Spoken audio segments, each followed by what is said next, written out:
আজকে একটা চিকেনের রেসিপি দেখাবো তোমাদের, খুব কম মশলা দিয়ে কি করে করা যায়। এত গরম, বেশি তেল মশলা খাওয়া উচিত নয়।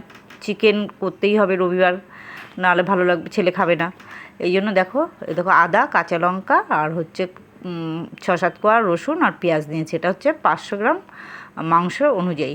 তোমরা মাংসর পরিমাণ বেশি হলে একটু বেশি দেবে। এখানে একটা মাঝারি সাইজের পেঁয়াজ আছে। আর ঝালটা আমি 5টা কাঁচা লঙ্কা নিয়েছি। তোমরা চাইলে বেশিও দিতে পারো, কমও দিতে পারো। দেখো তেলে সাদা তেলে আমি এগুলো ভেজে তুলে নিলাম, দিয়ে এটা পেস্ট করব।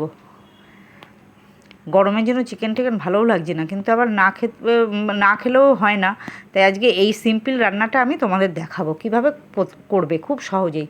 আর দেখো 4-5টা কাজু নিয়েছি, একটু পোস্ত নিয়েছি, এই 15 গ্রামের মতো পোস্ত আছে এখানে। আর টক দই নেব আমি 50 গ্রামের একটু বেশি টক দই নেব। দেখো দিয়ে এটা পেস্ট করব। তারপর মাংসটা আমি ভালো করে ধুয়ে রেখেছি, ওটাকে ম্যারিনেট করব। প্রচণ্ড গরম পড়েছে, মানে এত গরম কোনো বছরই মনে হয় পড়ে না। রান্না করতেও বিরক্ত, খেতেও বিরক্ত গরমের মধ্যে, তো খেতেও হবে, বাঁচতে হলে খেতে হবে। এই দেখো পুরো এই মাংসটা আমি আধ ঘন্টা ম্যারিনেট করে রাখবো।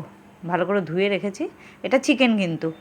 এই দেখো ওই পেঁয়াজ, আদা, রসুনের, লঙ্কার পেস্টটা দিলাম, আর এটা দই আর হচ্ছে পোস্ত কাজুর পেস্টটা দিয়ে আমি ভালো করে মেখে আধ ঘন্টা রেখে দেবো।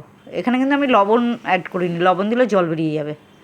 লবণ দিইনি আমি, লবণটা পরে দেবো রান্না করার সময়। দেখো ভালো করে চারিদিকে মানে একদম মাখিয়ে নিতে হবে। মেখে আমি আধ ঘন্টা ঢেকে রেখে দেবো। এবার কড়াইতে আমি তেল বসিয়ে দিয়েছি, সর্ষের তেলেই করব। আধ ঘন্টা রেখে দিলাম, এবার সর্ষের তেলেই করব আমি। তেল গরম হয়ে গেছে। একটা পেঁয়াজ আমি ওখানে দিয়েছি, আর একটা পেঁয়াজ আমি ওই একই সাইজের একদম ছোট ছোট কুচি করে নিয়েছি। পেঁয়াজটা কিন্তু আমি লাল করে ভাজবো না, দেখো সাদা সাদাই থাকবে। ভাজাটা একটু নরম হলে মানে আমি মাংসটা দিয়ে দেবো এর মধ্যে। দেখো হয়ে গেছে। দেখো এইবার মাংসটা আমি পুরো ঢেলে দিচ্ছি। হাতটা পিছলে গেছে, এই জন্য বাটিটা মানে কড়াইয়ের ওপর পড়ে গেছিলো। কিছু মনে করো না তোমরা, নিজের মনে করে দেখে নিও। এই দেখো দিয়ে এটা কিন্তু হলুদ হবে না, হলুদ দেবো না আমি।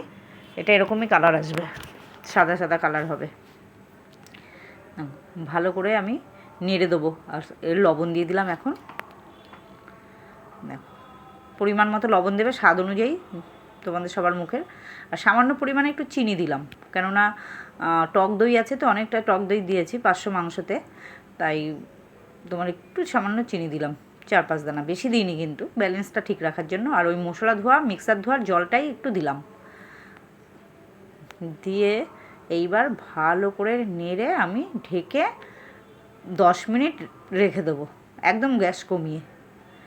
দেখো মাংস পুরো সেদ্ধ হয়েই এসছে, একদম সেদ্ধ হয়ে গেছে। এর আগে দই দিয়ে মাখিয়ে রেখেছিলাম, তারপরে কমিয়ে জল ছেড়ে গেছে, মানে মাংস সেদ্ধ হয়ে গেছে। এবার গরম মশলা দিয়ে দিলাম, এটা আমার হাতে করা গরম মশলা, সেই মশলাটা দিয়ে দিলাম। আরেকদিন তোমাদের এই মশলাটা কী কী দিয়ে করেছি সেটার রেসিপিটা আমি দেবো, মানে সেটার মানে করার ওইটা দেখাবো তোমাদের, তোমরা দেখে নিতে পারবে। খুব সুন্দর গন্ধ গরম মশলাটা। দেখো রেডি আজকে আমাদের কম তেল ঝাল নুনের মানে মাংস।